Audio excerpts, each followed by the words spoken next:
Hey, hey, hey, welcome into another episode of Out of Bounds with your host, Todd Fox, and Carlos.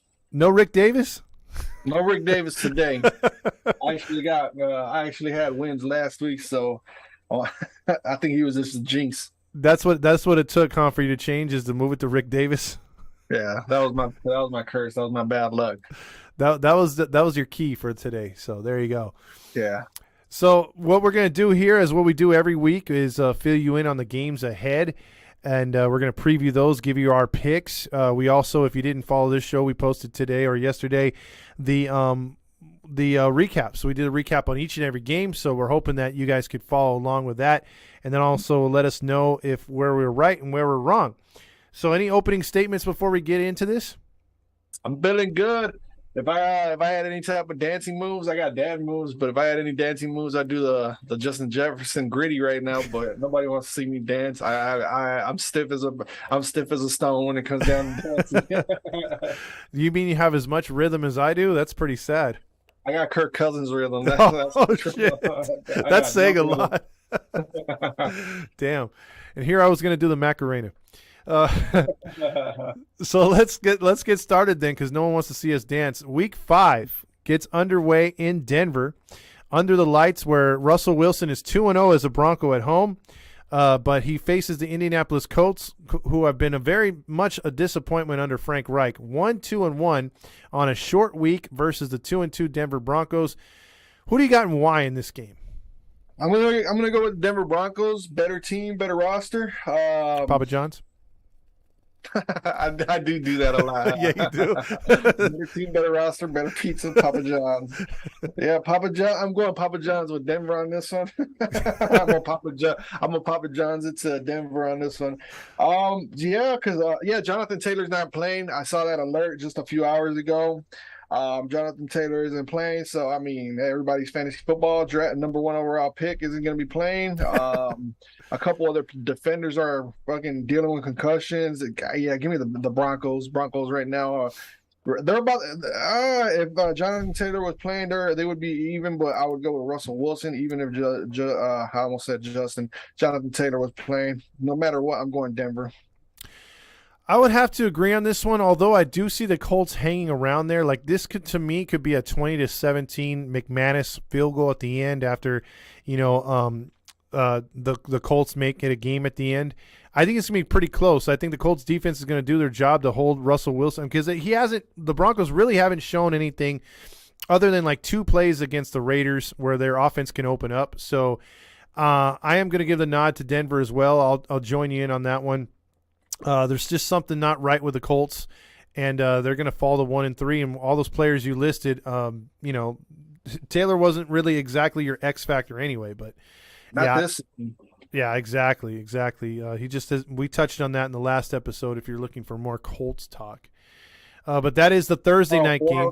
All 4 of the Colt fans. Yeah, pretty much Jeff Howe up in Seattle. That's how I knew it was a Colts fan. Shout out to Jeff. Exactly.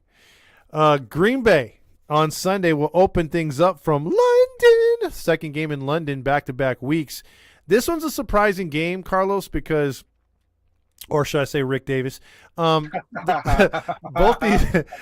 these teams are trying to find themselves right now. They're both 3-1. And when you say, well, why are they trying to find themselves? They're trying to find their identity, because one week Daniel Jones will look great, and then the other week he'll look like Fields from Chicago. But Saquon Barkley's been carrying that team. The Giants' defense is a lot better. Are they good enough to stop Green Bay's attack, which hasn't been that great? Rodgers is still trying to find his chemistry with the receivers and the running game. Who do you got in this game? Because this one's pretty interesting on a neutral field. Man, this one's tough. I wholeheartedly want to go with the New York Giants, man, but I've been picking against the Packers, and that has not gone my way in the predictions. Man, but this one just feels like it would be one of them type of games where it'd be like a setup game, a trap game against the Packers, because the Packers they're off Zappy and Daniel Jones, but Bill Belichick, Brian DeBall. Dude, this one's fucking close. This one, to me, in my eyes, this one's a really close game, because the Packers haven't looked scary at all. Like everything that you just said, the receivers, they haven't gotten it together. The Giants have been a somewhat a surprising team. I think everybody's expecting the Packers to win this game. Dude, do I go with my heart or do I go with the smart pick? I'm gonna go with shit, dude. I'm gonna go. Man, it's all blue in my mind right now, dude. But I'm gonna say Green Bay. I'm gonna just say Green Bay and get it out of the way. I'm gonna flip it on you. I actually think the Giants come through in this one, dude. I want to go with the Giants so bad, but I've been picking against the Packers and it's been biting me in the ass, dude. I'm telling you, this is a really close game. Because look, I would have said this, bro. If the Packers would have look, the Packers lost that game to Minnesota for a lot of reasons. But I think, you can't sit there and point to one play. But when they dropped that long pass when they should have had a touchdown, which could have changed the momentum, that was killer. Yeah. And the Vikings, I think, still would have won that game outright. But it's plays like that. There's some plays, some drops against the Patriots, which killed drives. I think the Giants' defense is probably the best that the Green Bay Packers have faced so far this year. And I really just have a crazy feeling they're going to be harassing Rodgers in the backfield because the O-line is kind of beat up right now. And he doesn't have those outlet receivers like he used to have, like Devontae Adams. So I would just have to say, this might be a really, really close, ugly football game. And, and I think the Giants win this one, dude. Dude, yeah, you're not. Yeah, I got you marked down for the Giants, dude. I agree with you 100%. I see exactly what you're talking about, but dude, it's just something about like, man, maybe a penalty, maybe like a fumble. You just never know how it's gonna turn out. But dude, it's just like it's crazy. It's crazy, but it is on a neutral site. I see everything that you're talking about, and we're just gonna see what happens. Exactly. It'll definitely be a game to wake up to watch. I'm gonna be up for it. I'm gonna be cooking up my breakfast, man. Go ahead and start with your jokes, Ty. Go ahead and hit me with them. Go ahead. He's gonna be happier than that Browns logo on midfield with that brown sausage he's gonna be eating in the morning. So I'm gonna be cooking up pancakes, bacon, extra sausage. He's gonna be like, "Come on, baby, I want some sausage." I remember when I used to be really, really big with that, with like just a sloppy, and you used to call me sausage fingers. Yeah, dude, we used to talk so much shit to each other. If only people could have heard our conversations. People were liking that on Facebook, man. They would sit there and they would not tune in, but they would sit there and just let us go back and forth with it, man. Yeah, we always get the laughing emojis. That's for sure. Yeah. Oh man. All right, so that's enough of the London game. Let's get over to stateside. On Sunday morning, it will be the first game kicking off will be the Pittsburgh I almost said Pittsburgh Pirates. Pittsburgh Steelers at Buffalo Bills. 3-1 Buffalo versus Cody Pickett, who warning to the Steelers, he better not throw incompletions because all his incompletions have been interceptions. So we'll see what happens here. Does the kid get it done in Buffalo? Not yet. Buffalo, it's like me being the type of fan that I am, I want to pick Pittsburgh because it's the underdog team. I always pick underdogs. But to be smart, let's go. Let's be smart about it. Let's be honest and realistic about it. It's in Buffalo. This isn't going to be a trap game.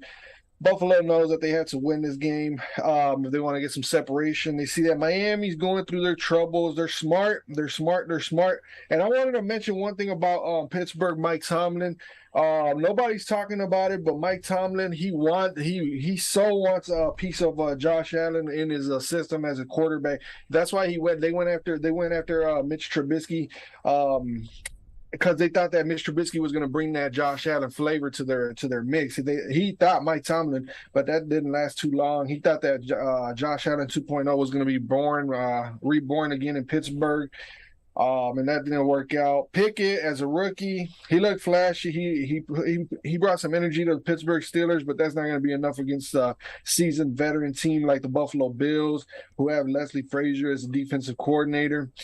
I like Buffalo, man. I like Buffalo in this game.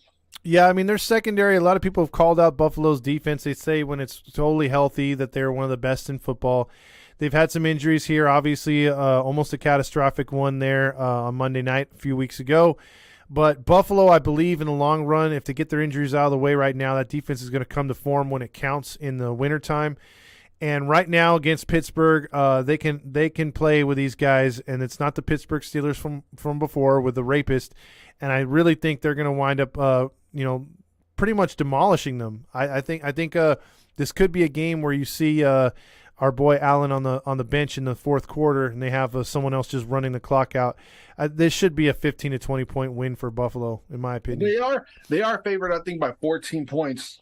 Yeah, so they should get them by at least 2 touchdowns. I don't see the Steelers doing too much with an inexperienced quarterback, number one, and a lot of people forget that's a hostile environment in Buffalo. So it's starting to get a little chilly up there, man. The winds are going to start picking up in cold, nasty Buffalo. Exactly.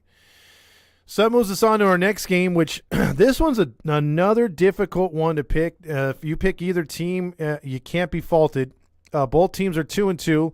The Chargers come in. Herbert looked better last week. Eckler looked good, but again, that was against Houston.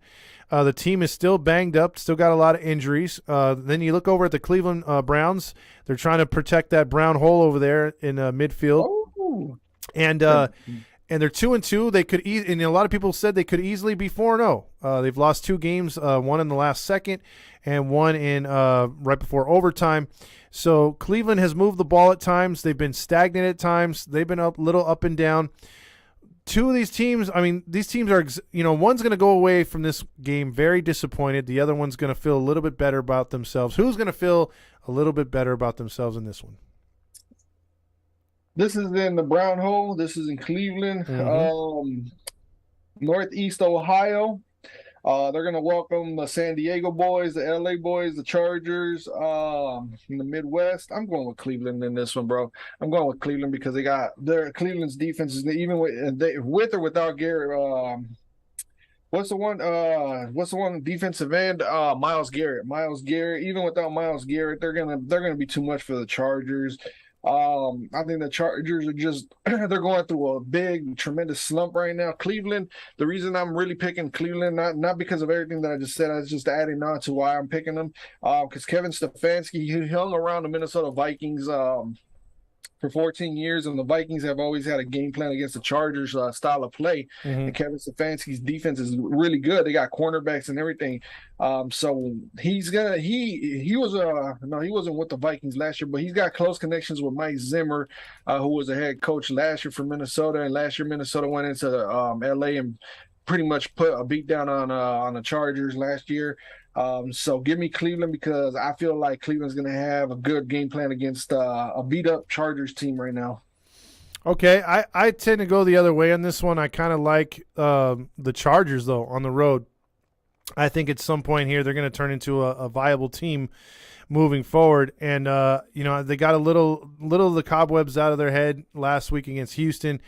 Cleveland, look, I like both these teams. I really wish that they would win their divisions respectfully. I like both of them. I'm tired of seeing the Browns be a laughingstock type of team, a team that's always in the hole, brown hole. Yeah. And I like to see the Chargers be the number 1 team here in LA. Although I hate both LA teams and the fact that we have an LA football team, not the Raiders. I really wished that the Chargers would take over this, and I think they are. I mean, if you've seen more Charger fans on road games, you've seen a lot more Charger fans at home games than you have seen Rams fans at their own stadium. So I think the Chargers can do that, but they got to start winning, and this is a huge game. This is a game that we can easily see a wild card matchup later in the season with these 2 teams. So this is a game that I think the Chargers desperately have to win. They got more to prove. The Browns want to establish themselves in a first ever wide open AFC Central Division, because let's just be honest, without Watson, they're still playing really good football, and the Steelers are down, the Ravens aren't as good as we thought, and the Bengals have gotten off to a slow start. So this division's wide open. So this is a huge football game for both teams. I'm gonna stick with Cleveland. You're going with the Chargers? I'm going with the Chargers. I'm gonna throw something else out there. The Browns last year when they went into LA, they played the Chargers last year. I think it came down to like one of the last possessions, and Cleveland couldn't close out against the Chargers. And I think that in the back of Cleveland's mind, they're thinking about last year as well. So it could be a revenge game. I don't think the Chargers are thinking about last year's game against the Browns. I think that's kind of irrelevant to them. But I feel like the Chargers might overlook the Browns. They'd be dumb as hell to overlook the Browns, though. They would be. So it's going to be an interesting matchup for sure. So that'll move us on to another one, which I was considering this game being that our favorite moniker of the week, but I'm going to say this has relevance since Jacksonville's pretty good. They're 2-2. They came off a pretty disappointing second half against the Eagles. The Eagles kind of shut them down, didn't let them do anything. Houston Texans are 0-3-1. Does Santa Claus come early and deliver some Kwanzaa presents for the Houston Texans, or does Jacksonville get back on the winning streak? Oh man, as much as I love Jacksonville, James Robinson and all that, Houston's been putting on some fight. They do have some fight. I think Jacksonville went into Philadelphia. They got the win against the Chargers in LA. They traveled out to LA, then they traveled out to Philadelphia in that crappy ass weather. They put all their energy into that game against Philadelphia, all for them to fall flat in the end. And I think that's going to be hanging too much around their locker room. And I think right now there's some doubt creeping up on Jacksonville. As much as I love the Jaguars, I feel like the Houston Texans are just fucking dying for a win, bro. They're dying for a win. I can see this is the week that the Houston Texans are going to finally pick up that much-needed win. Because there's going to be no way that this team goes 0-16 or whatever. They're eventually – and this is divisional. I mean, I can't pick the Jaguars, bro. Like, my heart and my mind are just going Houston in this game all the way, bro. It's just that loss to Philadelphia. If they would have won in Philadelphia, they would have been ready for the Texans. Like, they would have been super energized. But they had a 14-0 lead over the Eagles last week? Yes, they did. Yeah, and that was just a huge letdown, bro. They had that game. You got to think about it, that all that emotion that they put, they're going to come out flat in this game against the Texans. Don't be surprised if they get blown out, bro, and everybody's gonna be like, what happened to Jack? It's because they're doubt, bro. Like, when a team is in doubt and they're in a funk, this is gonna be signs of them being in a funk and in doubt. So give me the Texans. Okay. So you got the Texans in that one. I'm gonna go the opposite. I'm gonna think that I have some insider help. I had a reporter send me a text message. I can't reveal my sources, by the way. But no, yeah, it was a female Rick Davis. No, but she told me that the quarterback for the Jaguars experienced a little bit of flow in the second half. He got on its time of the month. Trevor Lawrence in the second half, so that prohibited him from having too much movement. The what's it called, the tampon was messing with his mobility, so I figure he's had a week off of that. The flow's gone, and he's ready to go. So he was on his period. He was on his period, basically. It's not the Jaguars, it's the Ragwires. Wah, wah, wah. That joke of the day right there. Oh, we need sound effects for that, dude. That'd be perfect. Or like the we definitely need that wah wah wah. We need that, and we need the whole drums like add a little bit of flavor to that cheese. Exactly. But I like Jacksonville's defense in this game. I think the rookie's still not going to get it done for Houston. His time will come at some time this season, but just not this week. So I'll roll with the Jags to get that third win. Davis Mills' second year. Oh, that's right, huh? Yeah. Yeah, he played last year. It's because the Texans have been irrelevant. Like, they've been absolutely irrelevant. I don't blame you for not knowing him, not knowing that he's a rookie. Well, there you go. Thank you for saving the day. No problem. Teamwork. So that moves us on to our next game. It's the Bears go to Minnesota. Minnesota's 3-1. And again, every week, all season long, you will get the first question to come out of my mouth to Carlos. Will Fields throw over 20 passes in the game? Hell no, bro. He's going to be looking at that defense that Ed Donaturd provides, that shell defense. Dude, it's going to be just cruising. Dude, this one, I feel really good about this one. Like, dude, the coaching staff that we have, the special teams doesn't get enough love. We've got one of the best punters. We got the kicker of the week, Greg Joseph. Mm-hmm. He made 5 kicks from all over the field, dude. That was the first time he's ever made 5 kicks in one game. He missed one extra point, but we still won. Chicago, dude, no. Yeah, but the coaching staff in Minnesota is far more superior than Chicago, dude. Chicago just looks like they're just, dude. We're asking each other every week: is Justin Fields gonna throw over 20? Is he gonna have over 20 attempts every single game, bro? That's just terrible right there. That's horrible right there. Like Justin Fields, dude, they're. I don't think they're gonna get out of that slump. Their offense cannot generate any type of momentum. Like the only way I can see Minnesota losing this game is if they play down to that competition. Minnesota always does this with Chicago, man. It's crazy the way Minnesota always plays. If you're expecting a blowout, don't expect a blowout. I just expect that. I hope everybody should expect and hope that Minnesota wins this game, because if they don't, dude, they're pretenders. It's going to be at home against Chicago. They can't move the ball. They can run the ball. We're going to hopefully stop the run and hopefully get that win against the Chicago Bears. But this is no gimmick, man. Like I've been following the Vikings for like since 2004, 2003, and it's always the Bears, bro. No matter if they're having a trash season or a really good season, we always come away with close games against those Bears, man. But Minnesota right now, Papa John's right now, man. Better team, better roster, better pizza, better win it. So Minnesota on that one. Well, that's two Papa John's games. There we go. I just look at it this way, bro. Remember how I talked about in the beginning of the season as far as when we broke down divisions, and I said, man, that division is so predictable because they follow the same trends. They don't mix it up every year. It's the same shit. Can you name me, bro, watching the Vikings for so long, can you name me the last best good receiver, or at least a really good receiver that the Bears have had? Being realistic, Allen Robinson. Who was the one wide receiver that went to Philadelphia and won the Super Bowl with the Eagles? What was his name? I can't think of his name. He was the go-to wide receiver over there in Philadelphia when they won the Super Bowl. No, but the key is, who was the go-to receiver for Chicago? He wasn't that when he was in Chicago. I know who you're talking about. I can't put the name on him. Guys that were underachieving in Chicago when everybody knew that they were better, but they weren't like go-to guys. Not even underachievers. Who was just a go-to phenomenal Chicago Bears receiver? Can you name one? Tight end Greg Olsen. That was it. Because Greg Olsen, that was tight end.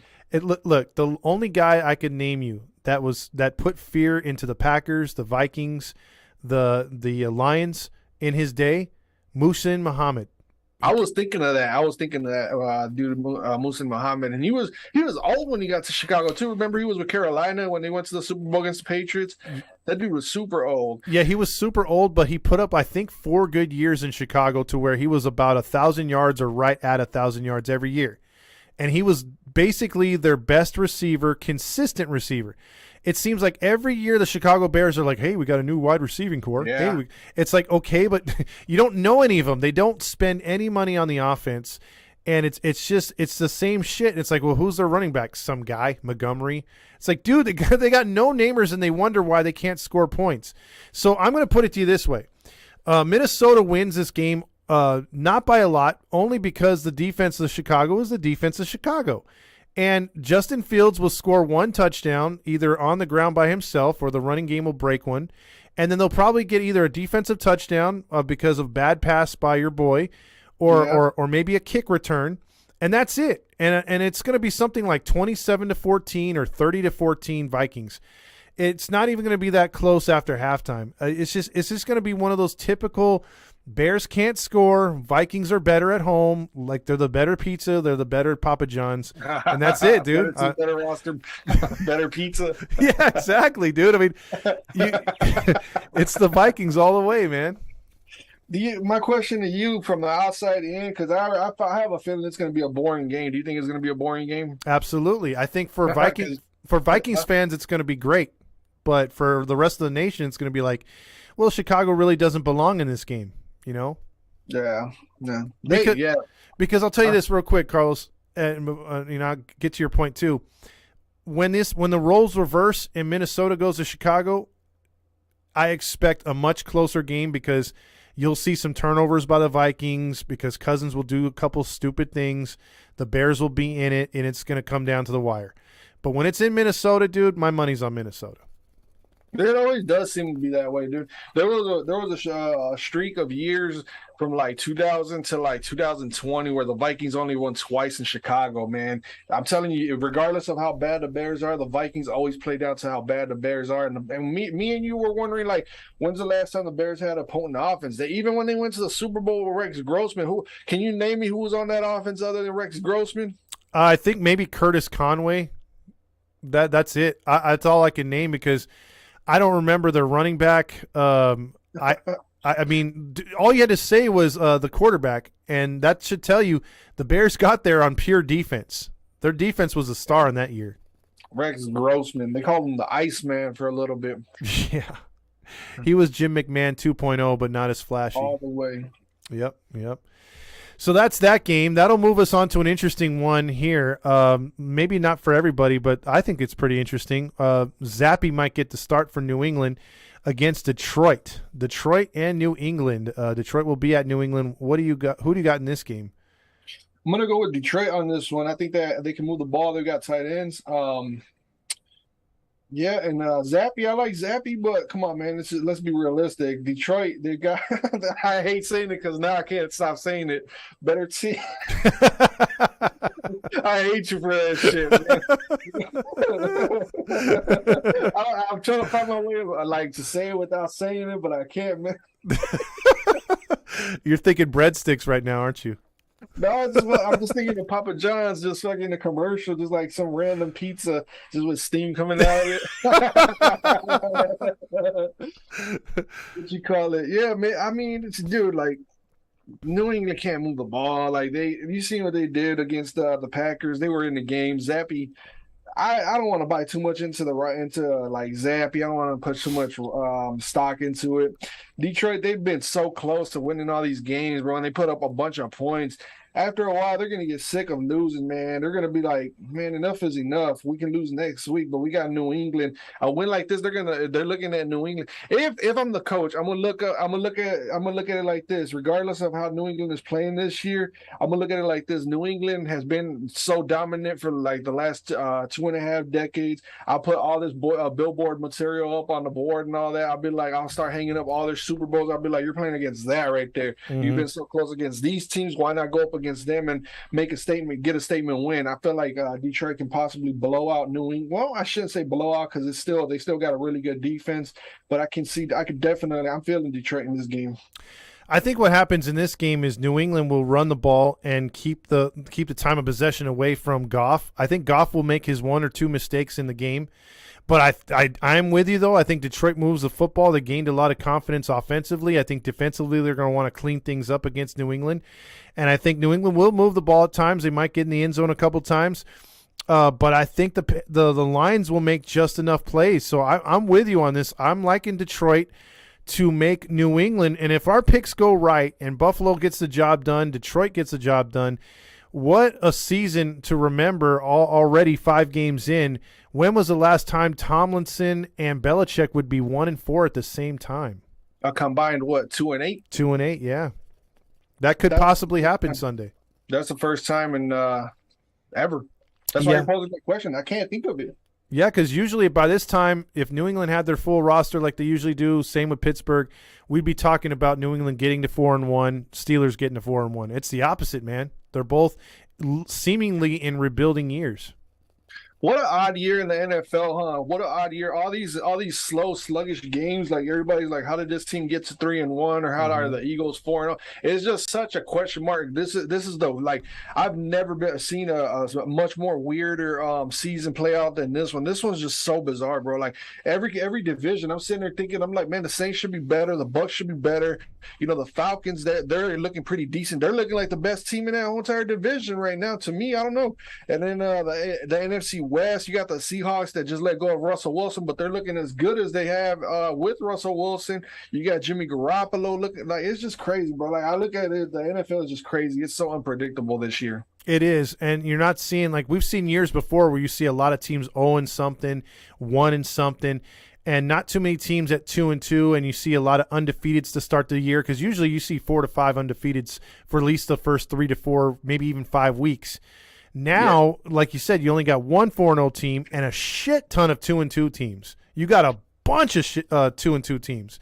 So yeah, it's pretty average right now. And that means the league is really either hasn't gotten going yet, or there's just the competition's really that good.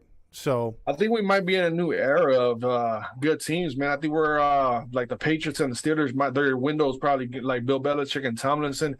Their time might be up, but you never know, man. What if they end up making the playoffs and going to the AFC Championship game? Like, we'll be sitting there looking at it like, what the hell just happened? I wouldn't be surprised though, because I've been like, man, it's just expect the unexpected in the NFL.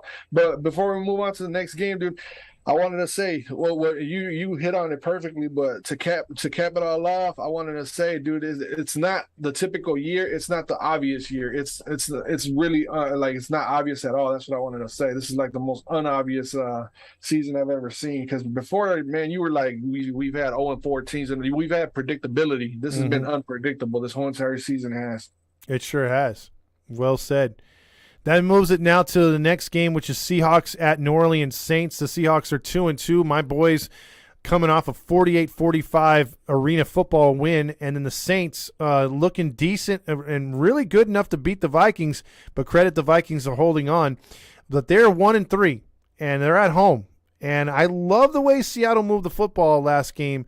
Can they do it again like that? Obviously not perfect, but what happens in this game? Let me clear my throat before I answer your question. Hold on, give me 1 second. You're gonna like this. Okay. Go Hawks! Oh shit! I'm going with Seattle in this one. I'm going with Seattle in this one because New Orleans, dude, like Andy Dalton. They got Chris Olave. They don't have a running back. You don't know who their running back is gonna be. Their defense is they're suspect at best. They'll make plays here and there. They'll have an interception here and there, maybe a fumble. But I just look at Seattle's got too much talent on the offensive side, even with Geno Smith. Geno Smith is actually doing really good, man. This is a game where I would put money on Seattle over New Orleans. Even in New Orleans, this would be a really big boost for Seattle. I'm telling you, if Seattle wins this game, bro, they're going to pick up so much confidence because they've been in every game. They've been putting up a shit ton of points. And like I said, they've been in every single game. Had they won that game against Atlanta, forget about it, man. They'd be going into this game steaming. They'd be red hot. And they should have won that game against Atlanta, but, they probably overlooked Atlanta like everybody else has. But they're not overlooking Andy Dalton. I think they're licking their chops at the opportunity that lies in front of them. So give me Seattle in this one. I want to pick Seattle, and I'm almost ready to pick Seattle, but I might go with New Orleans just because that defense has to show me something. They can't get out of their own way. They keep and it took a phenomenal day by what you said, Geno Smith having that offensive role. And this team should be 3-1. They should be going for 4-1. But it is what it is, and I fear that they could be going to 2-3 on this one because I think the Saints are smart enough. I know they don't have the running game. I know Kamara's not going to be there, but they could exploit that defense by Seattle. I thought they played really good against a really talented Minnesota Vikings secondary. I have to lean a little bit towards New Orleans. I'm still on the fence with my Hawks. I'm under the whole thing of, hey, they got to prove it still. So I want the Seahawks to win, obviously, but I'm going to lean with the Saints in a close victory in this one because I have to see it to believe it that the defense can come up, not make a stupid penalty on third down, not give up a 3rd and 15. I've seen them give up a 3rd and 24 to what's his name from Atlanta. So Super Mario. Yeah, Super Mario. So that was very frustrating. But if the Seahawks can run the football in this one, that's going to add another dynamic because they really weren't able to run the ball in the first 3 games. They got it going against Detroit, but that's Detroit. But if they found something, they got something here against New Orleans, this could be a fun game. But give me New Orleans, man. I'm going to take them by a field goal. All right, man. Staying humble, staying unbiased. This team has humbled me a lot, bro. This year, it really has. Yeah, I've been there before too. I'm kind of on that unbiased part of I'm unbiased this year as well, man. Okay, well that's a real fan right there. That's a hardcore fan right there. Or what? I forgot all the terms that your brother used. That is the best podcast to this day. I want to hear that one again. We ought to play that for everybody. That's a really good one. That's one of those Taylor Lowen's get your popcorn ready for that one. Exactly. You're going to be doing sit-ups while you're listening to it. Man, it'll get you going.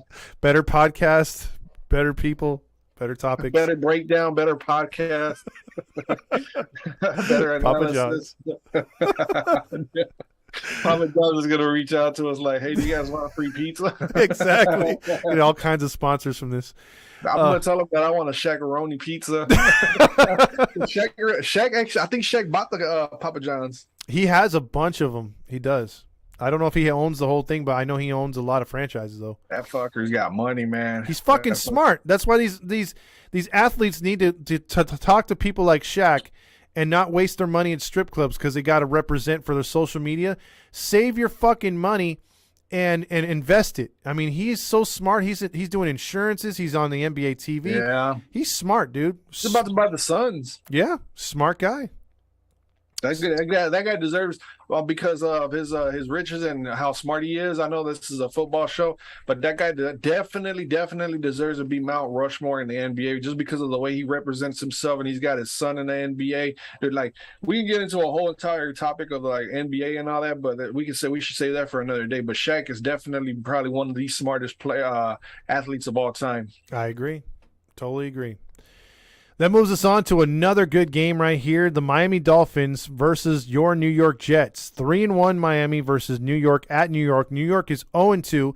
They've only played the AFC Central, so now it's their first game venturing out, and it's against their arch rivals, the Dolphins. And this is in New York too, huh? Correct. They just got that win too in Pittsburgh. They just got the MILF killer back. Huh? They just got the MILF killer back. Yeah, they got Zach Wilson. Then you don't know if Tua Tagovailoa is going to be playing. Is it going to be Teddy Bridgewater? Do you trust Teddy? Mm-hmm. I think the Jets are going to give it to the Dolphins, man. I want to pick the Jets, but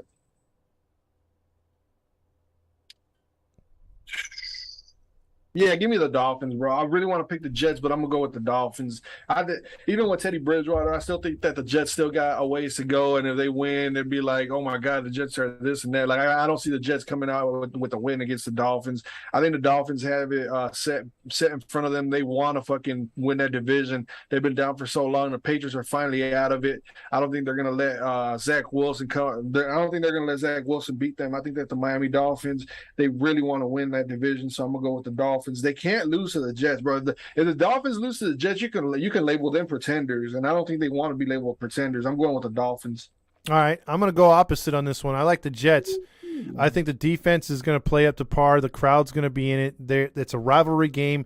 The fans hate the Dolphins. They're up in New York. I think Zach Wilson gets it done. Like in the first half against the Steelers, he was bad. Second half, he got it going, made some really good throws. They had some really good play calling. I think they're going to open it up for him a little bit. Dolphins defense will keep it in. Bridgewater's going to make some plays. It's going to be a really close game, but I do like the Jets winning this game. Oh, do you know if do you got the injuries, like the injury report in front of you by chance? I could check it right now and see who's available and whatnot. Sauce Gardner, just a cornerback. See, the rookie, remember he was the first round pick for the Jets. He was like number 2 or 3 overall. Yeah, because right now the injury report is Jones, Sealer, Waddle. They're all questionable, and Carter and Howard. And then for the Jets, it's Max Mitchell, Curry, Brown, Harris, and Hall. Oh shit! What are they questionable with? What is Waddle questionable with? Just like nothing serious. Nothing serious, but it's a game time decision that they're saying. Actually, Curry and Brown for the Jets are injured reserve, so they're out. But the other guys are all questionable. Okay. Well, if it was something serious, like if Waddle wasn't going to play or whatever, I'd be like, damn, I'm about to switch my pick to the Jets, because the Dolphins, if they have all the pieces like Waddle and Hill and Gesicki and all the running backs, they're a better team right now than the Jets. Well, I don't think they're Papa John's in this one. Can you tell I held myself back from finishing that one? I was going to finish it for you either way. I had a tremendous moment of silence, that tremendous drop-off. I didn't want to finish that one right there. Exactly. All right, so you went with the Dolphins. I'm going to go with the Jets to protect home. So we'll see what happens, man. That's going to be a big one. The next one is Atlanta 2-2. Surprise of the league right now. Winners of 2 straight versus Tampa Bay, who just got throttled. They'll be back home 2-2 as they lost to the Chiefs 41-31 on Monday night. Who gets the win in this one? Shit. I really want to pick Atlanta, dude, because I would love to just see. I would just love to. If Atlanta's fucking blowing out Tampa Bay, I'll tune in just to watch it happen, dude, because it's fucking Marcus Mariota, Super Mario would go into Tampa Bay and give it to Tom Brady. But, dude, that's just like a dream that I can't see happening. So I'm going to go with Tampa Bay. Atlanta plus Cordero Patterson isn't going to be playing. And Atlanta, they got a rookie wide receiver, but Tampa Bay's got very good defense. The only reason that they got beat by the Chiefs last week is because, come on, man, it's the Chiefs. Their offense, they've proven to me that they're the real deal over there in Kansas City. They're just lights out, fucking just phenomenal over there in Kansas City. Any team's going to struggle against Kansas City, but yeah, I think Tampa Bay comes back on a bounce back. Even though Cole Beasley, did you see Cole Beasley retired? No, I didn't see that. Cole Beasley just retired after 2 games with the Bucks. Wow. So now that I don't know who their wide receivers are going to be, but I think that Tampa Bay's defense will be good enough to keep them in the game and set Tampa Bay up to win with the field goal. I actually am going to go the other way again. I'm going to disagree with you. I have 2 upsets that I picked for today, and this is one of them. I got Atlanta getting the victory and putting Tom Brady at 2-3, and the start of a downfall of the Tampa Bay Buccaneers in general. So I'm looking for Marcus Mariota to come up big and Atlanta to continue to surprise and get that 3rd win. I think their defense has been getting a little better each and every week. They're not good, but they're learning, and but their offense has been surprisingly good. And without was it the running back that got hurt? Cordero Patterson. Yeah, Cordell Patterson. I still think they're going to be good on the ground. They got some talented backs back there. So, sounds like a good breakdown. Okay, so that's that game. That'll get us to the presented to you by Papa John's. This is not a better game. This is not better talent. This is not a better performance. This is not the better watch of the week on Sunday. It's not a Papa John's game by far. It is the I don't give a fuck game of the week, or who gives a fuck game of the week. It's your touchdown Titans taking on the Washington Woke. So, dude, you gotta record yourself doing that as a soundbite or something. You sounded just like him, man. That guy's annoying, dude. He'll be like, Tannehill to the running back. He's gonna those 5 touchdown Titans. Is he more annoying than the Raiders? The guy that sounds constipated. Oh no, that guy's worse, dude. He's all in the end zone. Touchdown Raiders. He's constipated, dude. It sounds like every time he does that, he's trying to let out a fart. That kid doesn't want to come out, or he's trying to push his shit. One of the two. So who you got, the Woke or the Titans? This game is in Washington and Landover, Maryland. Tennessee, they got Ryan Tannehill versus Carson. Carson Wentz. Let me see, Derrick Henry, Antonio Gibson, and you got Scary Terry, Curtis. But Carson Wentz has just not been reliable, bro. Like he's just been straight god awful ass cheeks, bro. I think I'm gonna roll with Tennessee in this game. Tennessee's got a little bit more promise to them. Washington is just in a funky ass zone that they do not want to get out of. I think they like losing, bro. I think they enjoy losing a little too much. It seems like they're gonna have another top 5 pick that's gonna go to waste in this upcoming draft. They're gonna watch. Washington's gonna draft a quarterback, and everybody's gonna be like, "Oh, Washington's got a defense," and they're gonna start hyping up Washington because they're in the NFC East, and they're gonna try because the NFC East is like the media darlings. Every team in the NFC East always gets the offseason spotlight, no matter how bad that team is. They're going to draft the quarterback, and he's going to be a bust before you know it. But give me Tennessee in this game because Washington, they're going to be like a 4 or 5 win team at best. Yeah, this game might be close for a little bit, but my deep analysis on this one is Tennessee's going to win. The Woke suck. That's all I got to say. The Woke. You don't believe in Carson Wentz, Mr. Acme? Nah, I'm telling you, the one guy that should watch his back is Ron Rivera because he could get fired because of this. Although he didn't, I don't think, trade or ask for Wentz, but he could be the coach killer, not because he creates crap, but Wentz is just a terrible quarterback. And hopefully Rivera doesn't lose his job over it. I think he's a decent guy. He's a little stupid in his politics, but he's a decent guy as far as football, and he deserves to be on a winner. And Carson Wentz is not going to bring you a winner. and he's a terrible, terrible ass cheeks quarterback. Man, And you know what? You know what? You know what changed my mind about me hating Kirk Cousins so much? Because I look at what Washington's been through since Kirk Cousins left, dude. And even though Kirk Cousins does some stupid things here and there, dude, you look at Washington's situation since Kirk Cousins left, and you tell me which one of those quarterbacks since he left you would rather have over Kirk Cousins. Dude, I saw a meme, and it's funny you brought up Cousins, because Cousins was the only decent quarterback that I've seen in Washington since, I believe, Mark Rippon, who was the last guy to bring them to the Super Bowl.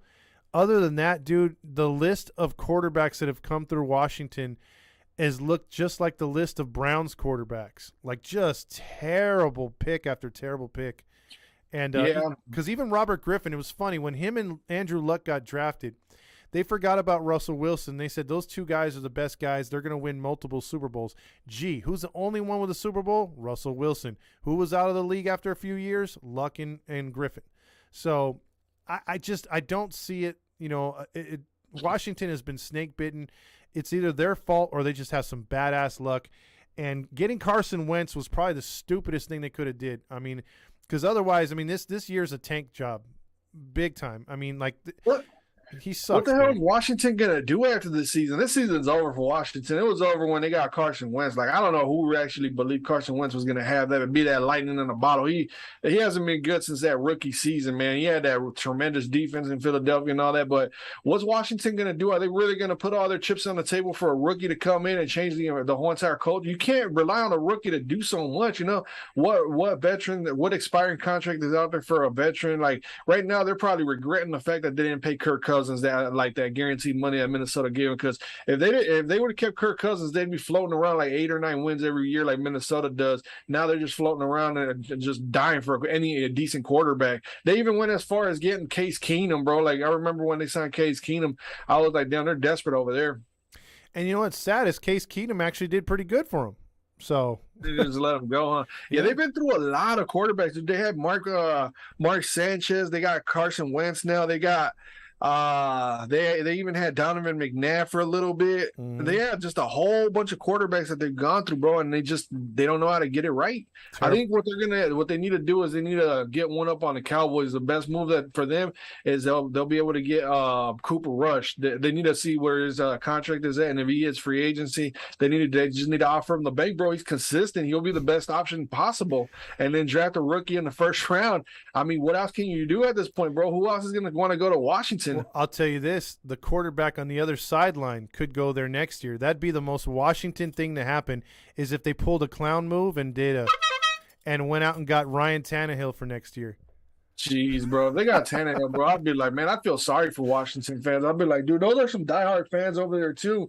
Like, the Washington fan base is crazy, crazy. They're, like, really, really loyal to that team, even though they're, like, really, really bad. They love the Commanders, you know? That used to be the franchise to go to in the 80s and 90s, and a little bit of early 2000s. That was a very proud franchise, and it has been just – I think overlooked because, like you said, they are the media darlings. You could talk all you want about the Cleveland Browns, but they have an excuse for sucking. They got a new team. They got a new owner, stuff like that. But Washington, dude, they used to be, like you said, the old RFK Stadium, they'd be jumping so much. The stadium would be rocking. It was just a great atmosphere, tough place to play. They were the Redskins. They were a great, proud team, and now they're nothing. They are nothing. They are a team to be looked over and walked upon. It's sad too, because they got dude, I always looked at them like they had one of the coolest logos too. They had cool colors too. I like their stadium, dude. Even though people are like, "Oh, that stadium," like I like their stadium, FedEx Field, because of the way, because it just looks like you could fit like so many damn people in that damn stadium, and then it's just like from the outside and then the inside. It's almost like I like Kansas City's stadium. I don't know what it's called, but the Red Sea. I like both of those stadiums a lot, bro. I'd love to go watch a football game at both stadiums. That sea of red, bro. Imagine being just like not a Vikings versus Chiefs game, but like just the Chiefs versus like, I don't know, like a Raiders game, or just like a regular game like the Chiefs and the Ravens or something like that. Just to see a sea of red fans, bro. That shit would be sweet as fuck. It would be. You know, it's funny. The last thing about Washington is they made the big move to the new name, It's not even prominent. Like, they rarely say it during the game. Everyone still calls them the Washington Football Team. Nobody's wearing those stupid logos. There is no logo. I mean, why go to naming the team if you still got a W on it, and you barely have the name on the front of their jersey, which I refuse to say. And then when you see a Redskins home game, it's basically still people with a lot of Redskins jerseys. No one's buying that new shit. Why? It's too plain. It's generic. It looks basically like something you would have put on a Madden 2010 game when you're creating a new team. That's what it looks like. Yeah, I agree. Yeah, I mean, hopefully, eventually they get back to being creative or something, bro. Because I feel bad for that fan. They should go back. Me being a fan, bro. Huh? They should go back to like something to again. If you don't want to be the Redskins, fine, but go back to honoring the Native American and go for a Seminole. Go for something like that, like something that these vagina men that think they can have babies, these trans can stop freaking out about, because that's who changed this shit, was all those liberals with pink and blue hair. They're the ones that changed the narrative. Nobody had a problem with that, but now they changed it, and the woke are the woke. And, I would love for, same thing with the Ohio baseball team. I can't call them. I can't have any respect for them. Both those teams are dog shit to me. It's pathetic. I get it. If you don't want the Redskins, you could think that's kind of a derogatory term, but still honor the Native American and do it in the right way. You have plenty of other teams that do that. Why couldn't they do that? And they had to go with something that makes no sense. They should just be called Washington, bro. Just call them Washington. Just call them Washington. Just that's what they just need to go. They already got the W. They just call them Washington. Just leave it as that. Just go with a woke. Let's go to the next game because I'm tired of talking about those bastards. The 49ers of Santa Clara go to 2-2 after an impressive victory over the Rams, if you want to call it that, because they own the Rams. And the Carolina Panthers, the fans turning on Baker Mayfield. Is it too early? Will he show up and give the Panthers a win, or will the Niners continue their dominance?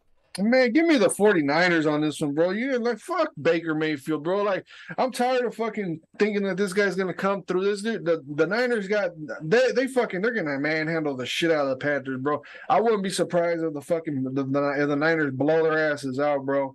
Like, I don't like that. I'm done believing in the Panthers, bro. When you got your own fan base booing the shit out of your quarterback, like, that's just signs right there, bro. That fucking Matt Rule is garbage, bro. I would be talking about that dude all season long until it's official, dude. He's gonna get fired. He needs to get fired today, bro. He's just trash. I'd rather bring in some fucking bum off the street than that dude. That dude is horrible. He's hot dog shit, dog. That motherfucker, he's got to go until Matt Rule's gone. The Panthers are gonna suck in my eyes, bro. Give me the 49ers.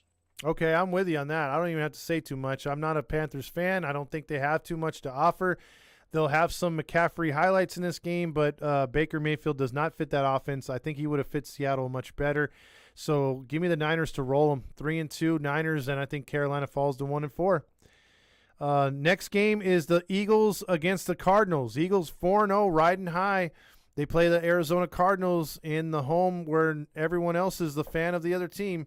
Same with the Rams. Do you think the Eagles go to 5-0? I do. I'm going with the Eagles on this one. I'm going to keep it short and simple. Right now, Philadelphia's got all the confidence in the world, and Arizona, they're like kind of like a kind of team. Kyler Murray. It just feels like there's a mountain of men just coming to fucking Arizona, and just a whole bunch of kids over there in Arizona. They're just like that air raid offense is just not going to be long term. It's just not going to last in the NFL. I don't think that the Cardinals are going to – I think within the next 3 to 4 years, like, the Cardinals are slowly going to be just, like, back to normal, back to how they always are, back to, like, a 3 or 4 win team. Kyler Murray's just going to be there until his contract expires, and then he's just going to be, like, maybe a backup somewhere, dude, because I don't think – I don't really buy too much into the Cardinals no more, bro. It's just not – like, that's just a team when I think about an NFL game, I'm like – the last team I think about is probably the Cardinals. I'm like, man, I don't care about the Cardinals. They can possibly put up points, but they're going to give up more points. And I think Philadelphia is going to go into Arizona. They're going to be looking at it.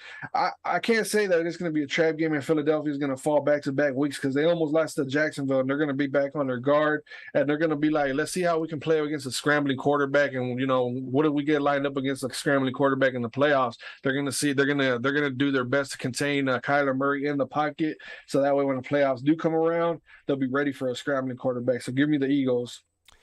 I agree. I think two words are going to hurt the Cardinals. That is mental midget. That's their quarterback. I don't think mentality. He's smart at all.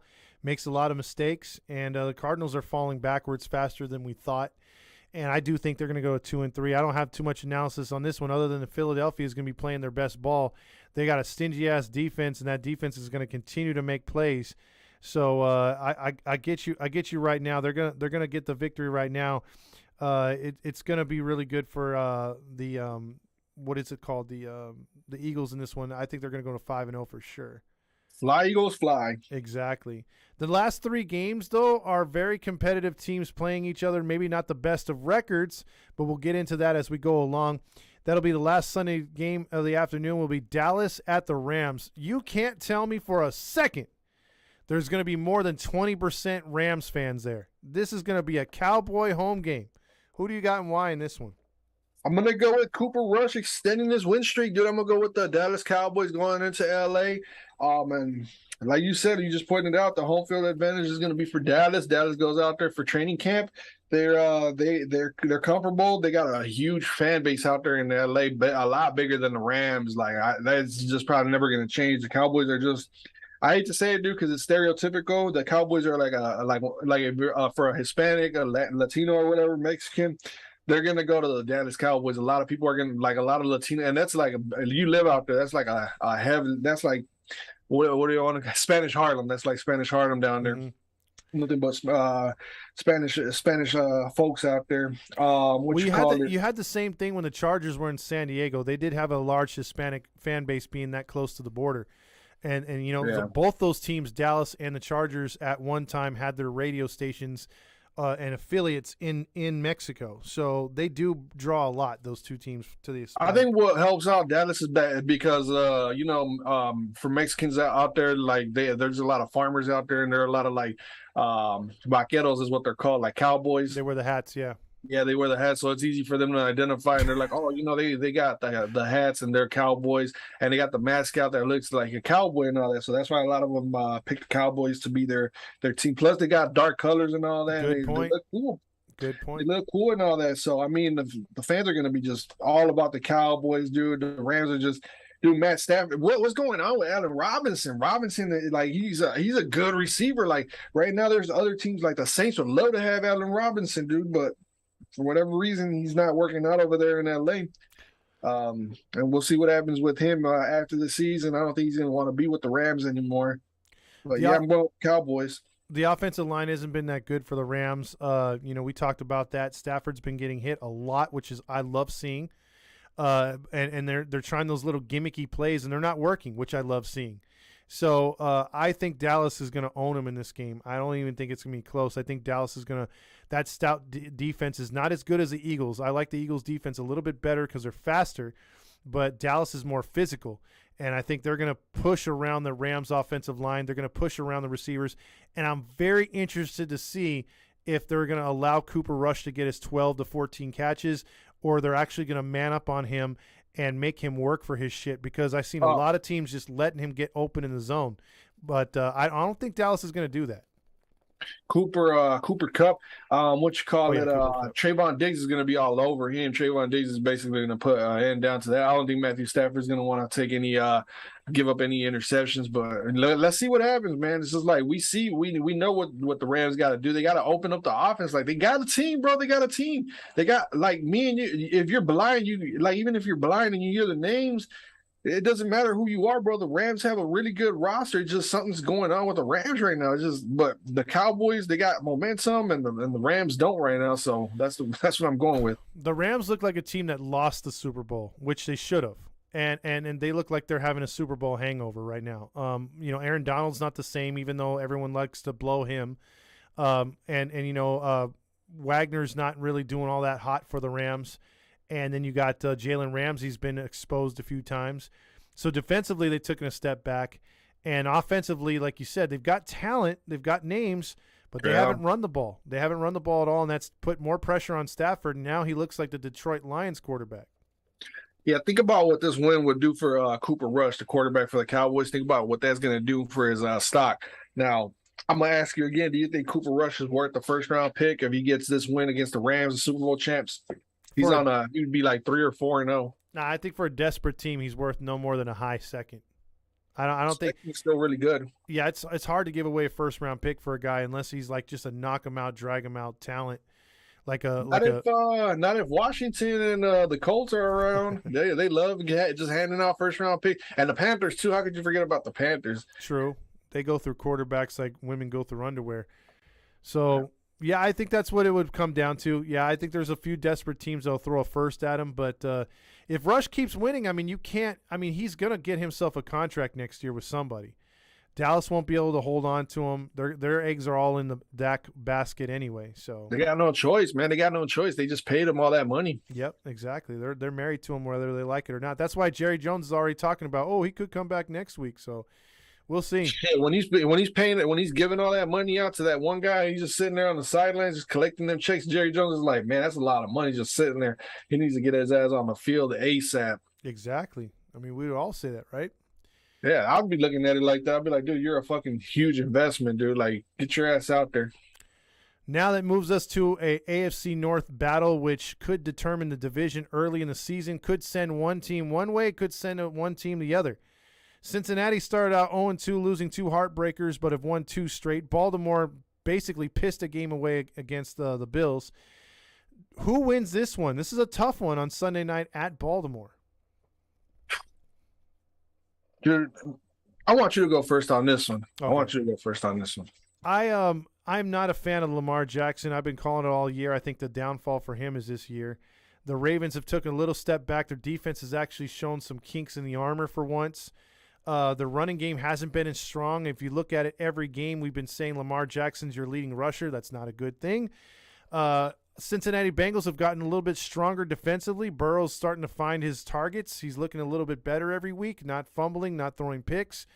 And the running game's come around a little bit. I like Cincinnati to pull off a very close win against Lamar Jackson and the Ravens in this one.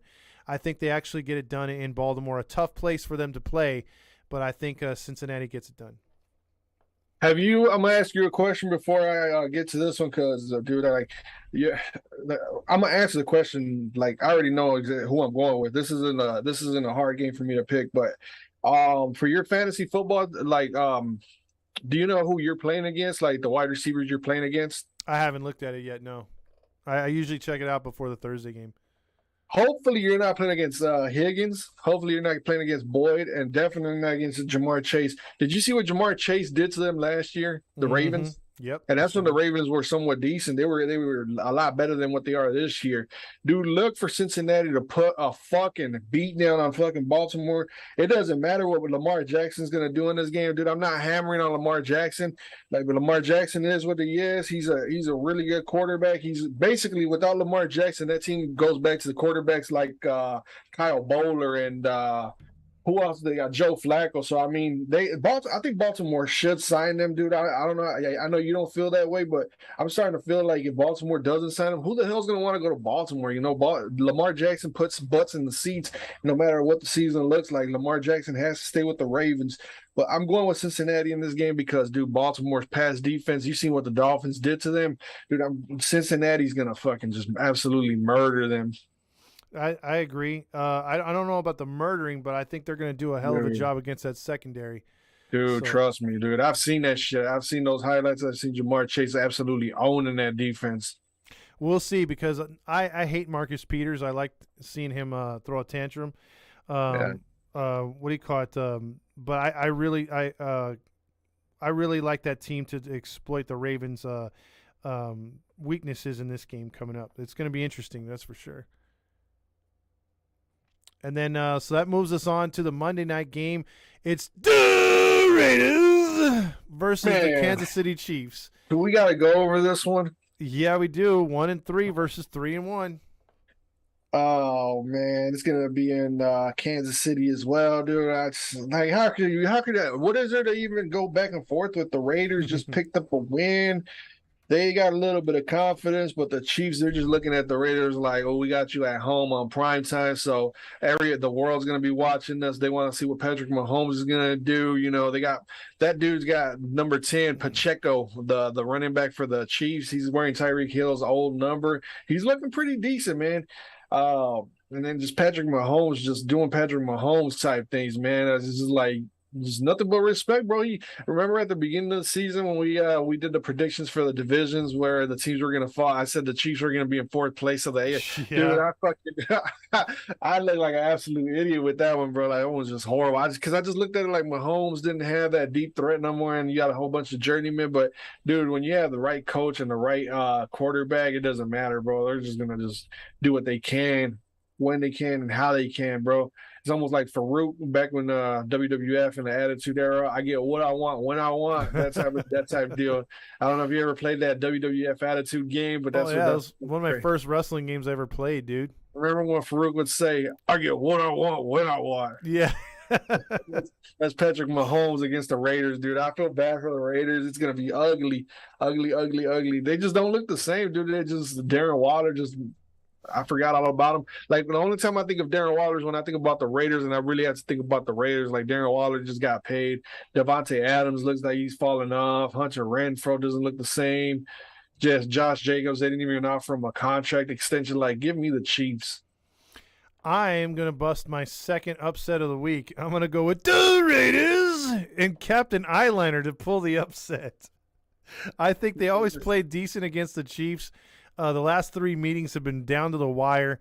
For some reason, the Raiders know how to shut down Mahomes for about a quarter or two. If they can take advantage of that in this game, give me the Raiders in an upset. I'm probably going to regret that one, but give me the Raiders, man. You still got time to change your mind on that one. You're going to stick with the Raiders? Yeah, I'm going to stick with the Raiders. All right, man. So with that being said, I guess this is my my time to go over the picks, right? Sure is. Which team we picked. And then as a quick reminder, our records are going into this week. Todd, right now your record is 36-28 with that one tie, and my record right now is an even 500, a cool 500. It's 32-32 with that one tie. We're gonna see how we do after these games are over, but. Let's start up with Thursday Night Football. Prime, Amazon Prime is going to be having that game unless you can figure out a website or what's that one? Amazon, the Fire Stick, unless you got something like that to watch the game for free. But the Colts versus the Broncos, we both went with the Broncos on that one. And then the first Sunday game of the day of the week is going to be the Giants versus Green Bay overseas. And you went with the Giants and I went with the Packers. Then the next game on the list is Pittsburgh versus Buffalo. We both went with Buffalo. Followed up by the Chargers going into Cleveland. I went with Cleveland. You went with the Chargers. The next game is the Vikings hosting the Chicago Bears. We both went purple on that one. Then Detroit versus New England. We both went with the Lions. Restore the roar on that one. Zappy's going to be real sad. He's not going to be happy. The Seahawks going into New Orleans, into NOLA, N-O-L-A. It's a Bourbon Street and all that. I went with Seattle to win that game. You went with New Orleans. You're one of these weeks you're going to pick your own team for Christ's sakes, Todd. They're actually a really decent team, a really decent team. They can make the playoffs, I think. The Dolphins versus the Jets is the next game. I went with the Dolphins. You went with the Jets.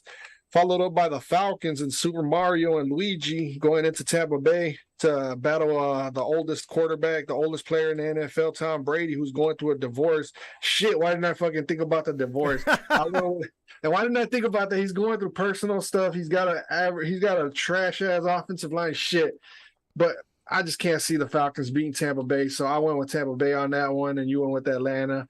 The next game we went with we didn't even mention him, man, the cross-eyed guy, Mike Vrabel, going into the Washington, your favorite Commanders. We both went we both went with the Titans. Then the next game is Houston versus going into Jacksonville. I went with Houston. Lovie Smith gets his first win of the year. Jacksonville, they're in doubt right now. Game after that is San Francisco, or Santa Clara, as you like to call them, going into Carolina. We both went with the 49ers.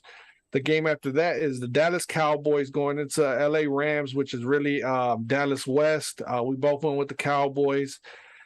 Followed up by the Philadelphia Eagles playing against the Arizona Cardinals. Doesn't matter where that game's at, but it's in Arizona. We went with the Philadelphia Eagles. And then we went with the Cincinnati Bengals over Baltimore. And the final game of the week, the Las Vegas Raiders versus the Chiefs in Arrowhead Pond. I know they changed their stadium name, but I'm still calling it Arrowhead. So, yeah, I went with the Chiefs and you went with the Raiders. All right, so we'll see who comes out ahead. Right now I got a lead on Carlos, but that can dwindle away with one bad week of picks, so we'll see what happens. Hopefully we keep in the double digits because that makes it more competitive going forward. What's going to happen if at the very end of the season, after the playoffs and all that, we end up with an even record and we're both tied? How are we going to do the tiebreaker? If we're tied at the Super Bowl, we have to do points. We're going to have to Points? do points. Yeah, we're going to have to break it down to a science. Yep, something like that. We're going to have to do points, or maybe do points. Like, say, for instance, we're head-to-head in the final week. Just call all the games by points.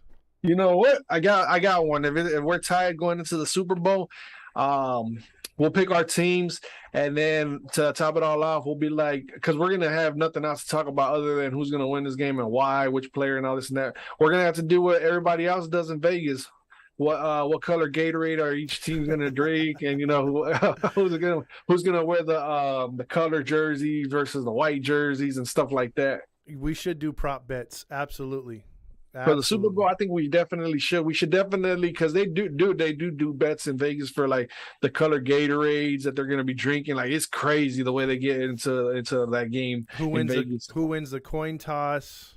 Yeah, everything. Yeah. Time of possession, everything. We can get deep into that game. How long is the national anthem? There's those too. Like, because you know how like some of those female like R&B stars, the black ones, they'll make it go like 2-3 minutes. Some will do a fast one. So yeah, we'll see, man. We'll definitely have the prop bets to go to in that one. Yeah, we got something stirring in the pot right now. We sure do. So with that being said, this has been another week of the picks. We'll be back next week with a recap on Tuesday, and then Wednesday also we'll give you your picks, and then you could find out if we're right or wrong. So for Todd Fox and Mr. Carlos from Toledo, Ohio, a.k.a. Rick Davis. Rick fucking Davis. Yeah, Rick Davis. Better team, better roster, better coaching staff, better pizza. Papa John's. Papa John's. Get yourself a pepperoni. Man, you're making me hungry, bastard. All right. Do you want a shakaroni, or are you in the mood for something like this? Play, you bastard. Can't hear it, man.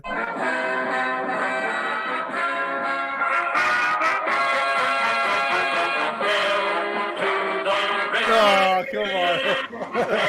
I gotta turn that off before we get hit with copyrights. Let me turn that down because copyrights will hit us. Oh yeah, hell to the woke. I had to. That's why I extended it and I took my time with that Papa John's line, because I had to set you up. I thought you were gonna go with a Papa John's commercial. I really was. That might be next week. All right, that'll work. All right, Carlos, have a good one, man. All right, you too, man.